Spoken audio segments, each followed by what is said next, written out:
Hi, hello, welcome back to Artista. അപ്പോൾ ഇന്ന് നമ്മൾ വന്നിട്ടുള്ളത് ഒരു ഫ്രെയിമിങ്ങിൻ്റെ കംപ്ലീറ്റ് വീഡിയോ ആയിട്ടാണ്. അതിൻ്റെ എഡിറ്റിങ്ങും പ്രിൻറ്റിങ്ങും ഫ്രെയിമിങ്ങും എല്ലാം കൂടിയുള്ള ഒരു കംപ്ലീറ്റ് വീഡിയോ. ഓക്കെ, അതിനു മുമ്പ് ഒരു കാര്യം പറയട്ടെ. നമ്മുടെ ആർട്ടിസ്റ്റയിൽ സെയിൽ നടന്നുകൊണ്ടിരിക്കുകയാണ്. ന്യൂ ഇയർ പ്രമാണിച്ചൊരു ഓഫർ നടന്നുകൊണ്ടിരിക്കുകയാണ്. അപ്പോൾ നമുക്ക് സ്റ്റാർട്ടിംഗ് പ്രൈസ് എന്ന് പറയുന്നത് വെറും 300 രൂപയാണ് കേട്ടോ. 300 രൂപ മുതലാണ് നമ്മുടെ പ്രൊഡക്ട്സ് സ്റ്റാർട്ട് ചെയ്യുന്നത്. അപ്പോൾ ആവശ്യമുള്ളവരുണ്ടെന്നുണ്ടെങ്കിൽ താഴെ കാണുന്ന ആ നമ്പറിൽ പെട്ടെന്ന് മെസ്സേജ് ചെയ്തോളൂ കേട്ടോ. ഓഫർ പെട്ടെന്ന് തീരുന്നതായിരിക്കും. അപ്പോൾ താല്പര്യമുള്ളവർ ഓർഡർ ചെയ്യാം.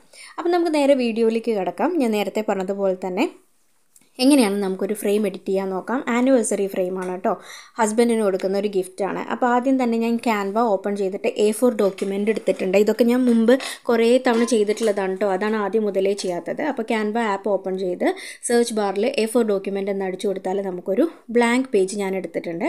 അതിൽ ഞാൻ താഴെയുള്ള പ്ലസ് ബട്ടണിൽ പോയിട്ട് ഗാലറിയിൽ പോയിട്ട് ഞാൻ ഇതുപോലെ ഒരു സ്പ്ലാഷ് എഫക്റ്റിൽ ഒരു ഫോട്ടോ ചെയ്ത് വെച്ചിട്ടുണ്ടായിരുന്നു.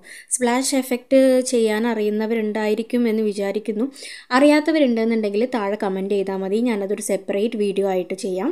ഈ സ്പ്ലാഷ് എഫക്റ്റ് നമ്മൾ കൂടുതലും ആപ്സ് യൂസ് ചെയ്തിട്ട് ചെയ്യുക. പക്ഷെ അതല്ലാതെ തന്നെ ഒരുപാട് രീതിയിലുള്ള, അതായത് ഒരുപാട് മെത്തേഡിൽ നമുക്ക് സ്പ്ലാഷ് എഫക്റ്റ് ചെയ്യാം. ഒരുപാട് ഡിസൈൻസിൽ നമ്മൾ യൂസ് ചെയ്യുന്ന ആപ്പിൽ വെറും ലിമിറ്റഡ് ആയിട്ടുള്ള ഡിസൈൻസേ ഉള്ളൂ. പക്ഷേ പിൻട്രസ്റ്റിൽ നിന്ന് നമുക്ക് ഡൗൺലോഡ് ചെയ്തിട്ട് നല്ല അടിപൊളിയായിട്ട് വെറൈറ്റിയിലുള്ള സ്പ്ലാഷ് എഫക്റ്റുകൾ നമുക്ക് കൊടുക്കാം കേട്ടോ. അപ്പോൾ ആവശ്യമുള്ളവരുണ്ടെന്നുണ്ടെങ്കിൽ കമൻറ്റ് ചെയ്യണേ.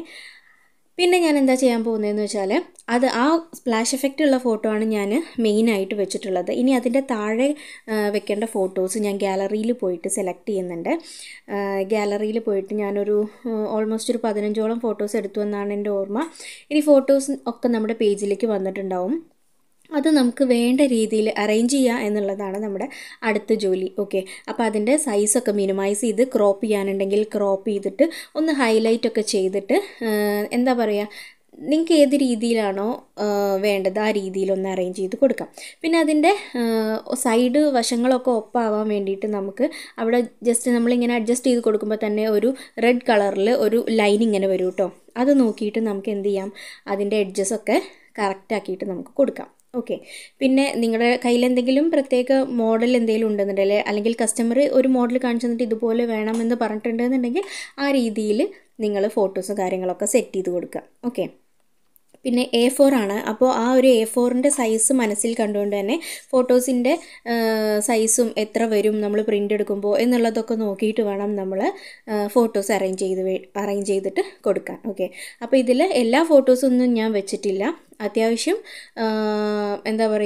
കുറച്ച് ഹൈലൈറ്റ് ചെയ്ത് നിൽക്കുന്നത്. ഇപ്പോൾ A4 ആണെങ്കിലും ഇത്രയും ഫോട്ടോസ് വെക്കുന്നതുകൊണ്ട് തന്നെ നമുക്ക് പെട്ടെന്ന് കാണാൻ പറ്റുന്ന രീതിയിലുള്ള ഒരു 12-13ഓളം ഫോട്ടോസാണ് ഞാൻ വെച്ചിട്ടുള്ളത് കേട്ടോ. അപ്പോൾ അതൊക്കെ അതിൻ്റെതായ രീതിയിലൊന്ന് അഡ്ജസ്റ്റ് ചെയ്ത് കൊടുക്കുന്നുണ്ട്. പിന്നെ നമ്മൾ ശ്രദ്ധിക്കേണ്ട ഒരു കാര്യം എന്താണെന്ന് വെച്ചാൽ, എപ്പോഴും നമ്മൾ 4 വശത്തും 4 സൈഡിലും ബോർഡറിൽ ചെറിയൊരു ഗ്യാപ്പ് ഇട്ടിട്ട് വേണം നമ്മൾ ഫോട്ടോസൊക്കെ സെറ്റ് ചെയ്യാൻ വേണ്ടിയിട്ട് കേട്ടോ. കാരണം നമ്മുടെ ഫ്രെയിമിനുള്ളിലേക്ക് വെക്കുമ്പോൾ ചിലപ്പോൾ ഫോട്ടോസിൻ്റെയോ അല്ലെങ്കിൽ ഇനിയിപ്പോൾ നമ്മൾ ടൈപ്പ് ചെയ്യുകയാണെന്നുണ്ടെങ്കിലും അതിൻ്റെ ചില ലെറ്റേഴ്സൊക്കെ അതിൻ്റെ ഉള്ളിൽ പോകാനുള്ള ചാൻസ് ഉണ്ട് ഫ്രെയിമിൻ്റെ ഉള്ളിൽ.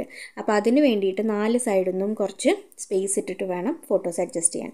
അടുത്ത് ഞാൻ ടെക്സ്റ്റ് ആഡ് ചെയ്യാണ്. ടെക്സ്റ്റ് ഞാൻ നേരത്തെ പോലെ തന്നെ പ്ലസ് ബട്ടണിൽ പോയിട്ട് ടെക്സ്റ്റ് T എന്നുള്ളൊരു സംഭവം ഉണ്ടാവും. അതിൽ പോയാൽ നമുക്ക് ഇഷ്ടമുള്ള സൈസിലുള്ള ബാർ സെലക്ട് ചെയ്യാം. അപ്പോൾ ഇപ്പം ഞാൻ ഒരു സബ് ടോപ്പിക് കൊടുക്കാൻ പറ്റുന്ന രീതിയിലുള്ളതാണ് സെലക്ട് ചെയ്തിട്ടുള്ളത്. അവിടെ ഞാൻ ഹാപ്പി ആനിവേഴ്സറി ഡിയർ ഹസ്ബൻഡ് എന്ന് എഴുതി കൊടുത്തിട്ടുണ്ട്. ഇനി നമുക്ക് അതിൻ്റെ ഫോണ്ട് സൈസും കളറും ഒക്കെ മാറ്റി കൊടുക്കാം.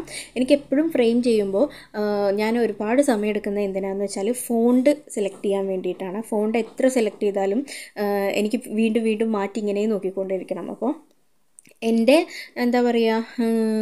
കുറച്ച് കൺഫ്യൂസിങ് ആയിട്ടുള്ള ഒരു സംഭവമാണ് ഫോണ്ട് കൊടുക്കുക എന്നുള്ളത് കേട്ടോ. ഇനി അടുത്തതായിട്ട് നമ്മൾ താഴെ 2 പേരുടെയും പേര് എഴുതാൻ വേണ്ടിയിട്ട് എന്നോട് പറഞ്ഞിട്ടുണ്ടായിരുന്നു.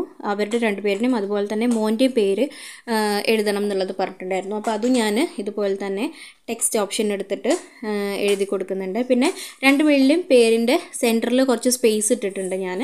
അവിടെ ചെറിയൊരു ലവ് സിമ്പൽ വെക്കാൻ വേണ്ടിയിട്ടായിരുന്നു.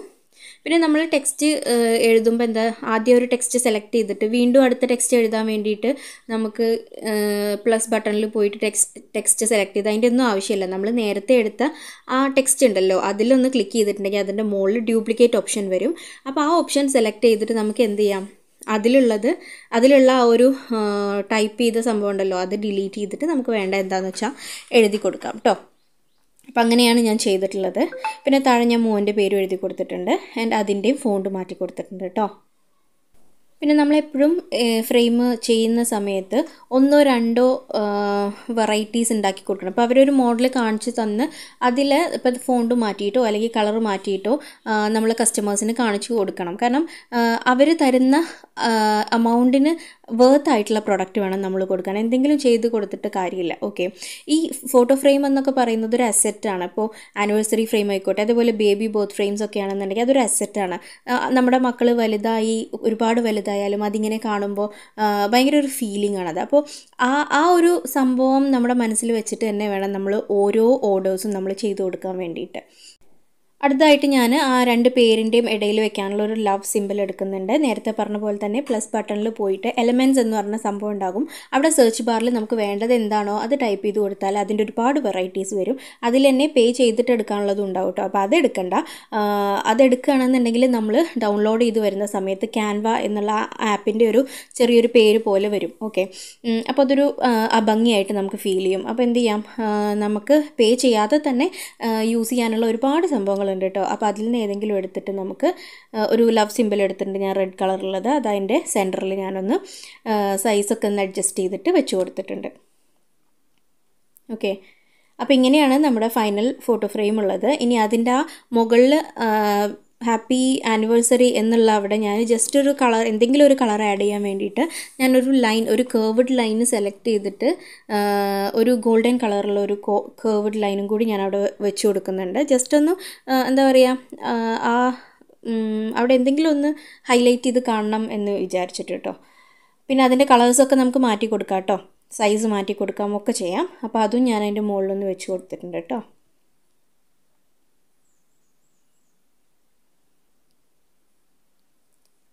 അപ്പോൾ ഇതാ നമ്മുടെ ഫ്രെയിം കംപ്ലീറ്റ് റെഡി ആയിട്ടുണ്ട്.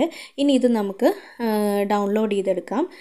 ഡൗൺലോഡ് ചെയ്യുക അല്ലെങ്കിൽ നമ്മുടെ ഫോണിലേക്ക് സേവ് ചെയ്യാൻ വേണ്ടിയിട്ട് നമ്മൾ നേരത്തെ പറഞ്ഞ പോലെ തന്നെ മുകളിലുള്ള ആ ഒരു ആരോ ബട്ടണില്ലേ, ആ സെക്കൻഡ് ആ ഡൗൺ ആരോ ബട്ടൺ ഉണ്ടല്ലോ, അത് നമുക്ക് നേരെ ഗാലറിയിലേക്ക് ഒരു ഫോട്ടോ പോലെ സേവ് ആകും. അതിൻ്റെ തൊട്ടപ്പുറത്തുള്ള ഒരു അപ്പ് ആരോ ഉണ്ടല്ലോ, അത് നമുക്ക് എന്താ പറയുക, നമുക്ക് വേണ്ട രീതിയിൽ നമുക്കത് ഡൗൺലോഡ് ചെയ്തിട്ട് എടുക്കാം. അതായത് ഇപ്പോൾ JPG ആണോ PNG ആണോ അല്ലാന്നുണ്ടെങ്കിൽ അങ്ങനെ നമുക്ക് ഏതാണോ വേണ്ടത് ആ രീതിയിൽ നമുക്ക് എടുക്കാം. അപ്പോൾ ഞാനിപ്പോൾ ഡൗൺലോഡ് ഓപ്ഷൻ കൊടുത്തിട്ട് അവിടെ കണ്ടോ PNG എന്നുള്ളിടത്ത് അത് മാറ്റിയിട്ട് ഞാൻ കൊടുക്കാൻ പോകുന്നത് PDF പ്രിൻ്റ് എന്നാണ്. PDF പ്രിൻ്റ് എന്ന് കൊടുത്തിട്ട് നമ്മൾ അത് ഡൗൺലോഡ് ചെയ്തിട്ട് എടുക്കുകയാണെന്നുണ്ടെങ്കിൽ നമ്മുടെ ഫോട്ടോ പ്രിൻ്റ് എടുക്കുന്ന സമയത്ത് അത്യാവശ്യം നല്ല ക്ലാരിറ്റിയും കാര്യങ്ങളൊക്കെ നമുക്കുണ്ടാവും കേട്ടോ. അപ്പോൾ ആ കാര്യം പ്രത്യേകം ഒന്ന് ശ്രദ്ധിക്കണം. അപ്പോൾ ഇതാ നമ്മുടെ പ്രിൻ്റൊക്കെ റെഡി ആയിട്ടുണ്ട്. ഇനി ഫ്രെയിം ചെയ്യാൻ വേണ്ടി പോവുകയാണ്. ഫ്രെയിം A4 സൈസിൻ്റെ ഗ്ലാസ് ഫ്രെയിമാണ് ഞാൻ എടുത്തിട്ടുള്ളത്. ഗ്ലാസ് ഫ്രെയിം വേണമെന്ന് അവർ പറഞ്ഞിരുന്നു. സോ ഗ്ലാസ് നമ്മൾ അതിൻ്റെ ബാക്കിലുള്ള കാർഡ്ബോർഡ് റിമൂവ് ചെയ്തിട്ട് ഗ്ലാസ്സൊക്കെ ഒന്ന് ക്ലീൻ ചെയ്തെടുക്കുക. കുറച്ച് വെള്ളമോ അല്ലെങ്കിൽ എന്തെങ്കിലും സംഭവങ്ങളൊക്കെ വെച്ചിട്ട് ഒരു തുണി, ഒരു കോട്ടൺ ക്ലോത്ത് വെച്ചിട്ട് നമുക്കൊന്ന് ക്ലീൻ ചെയ്തെടുക്കണം. ദെൻ നമ്മൾ എടുത്തു വെച്ചിട്ടുള്ള പ്രിൻ്റ് അതിലേക്ക് സെറ്റ് ചെയ്യാം. ഓക്കെ, ഇനി ചില ഫ്രെയിംസിൽ എന്താണെന്ന് വെച്ചാൽ സൈസൊക്കെ കറക്റ്റ് ആവാതെ വരും. അപ്പോൾ ജസ്റ്റ് ഒന്ന് സൈസ് കറക്റ്റാക്കി നോക്കിയിട്ടൊന്ന് കട്ട് ചെയ്തിട്ട് വേണം വെച്ച് കൊടുക്കാൻ കേട്ടോ. അപ്പോൾ ഇതാ നമ്മൾ ഫ്രെയിം സെറ്റ് ചെയ്യാണ്. പിന്നെ നമ്മൾ ആ ബാക്കിലുള്ള ആ പീസ് വെക്കുമ്പോൾ ശ്രദ്ധിക്കണം, അതിൻ്റെ ഹുക്കൊക്കെ ഹൊറിസോണ്ടലാണോ വെർട്ടിക്കലാണോ എന്നുള്ളതൊക്കെ നോക്കിയിട്ട് വേണം വെച്ച് കൊടുക്കാൻ. മാറിയിട്ടൊന്നും വെച്ച് കൊടുക്കരുത്. അപ്പോൾ അതൊക്കെ പ്രത്യേകം ശ്രദ്ധിച്ചിട്ട് ഫ്രെയിം സെറ്റാക്കുക. എന്നിട്ട് ബാക്കിലുള്ള ആ പിൻ പോലുള്ള സംഭവം ഉണ്ടല്ലോ അതൊക്കെ ഒന്ന് പ്രസ് ചെയ്ത് കൊടുക്കാം. ദെൻ ഫ്രെയിം കൊടുക്കുമ്പോൾ പ്രത്യേകം ശ്രദ്ധിക്കേണ്ട ഒരു കാര്യം എന്താണെന്ന് വെച്ചാൽ അതിൻ്റെ ബാക്കിൽ നമ്മൾ സെല്ലോ ടേപ്പ് യൂസ് ചെയ്തിട്ടൊന്ന് 4 സൈഡും ഒന്ന് ഒട്ടിച്ച് കൊടുക്കണം കേട്ടോ.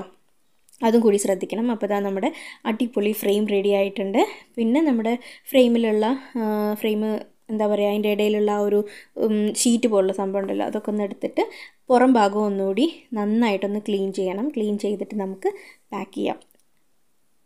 അപ്പോൾ ഇങ്ങനെയാണ് നമ്മളൊരു കംപ്ലീറ്റ് ഫ്രെയിം ഉണ്ടാക്കുന്നത്. ഈ വീഡിയോയിൽ ഞാൻ അതിൻ്റെ എഡിറ്റിങ്ങും പ്രിൻറ്റിങ്ങും ഫ്രെയിമിങ്ങും എല്ലാം ഞാൻ ഇൻക്ലൂഡ് ചെയ്തിട്ടുണ്ട് കേട്ടോ. അപ്പോൾ വീഡിയോ ഇഷ്ടപ്പെട്ടെന്ന് വിശ്വസിക്കുന്നു. ഉപകാരപ്പെടുകയാണെന്ന് തോന്നുകയാണെങ്കിൽ ലൈക്ക് ചെയ്യുക, ഷെയർ ചെയ്യുക. ഇതുപോലുള്ള കൂടുതൽ വീഡിയോസിനായിട്ട് ചാനൽ സബ്സ്ക്രൈബ് ചെയ്യുക. Thank you for watching. Bye bye.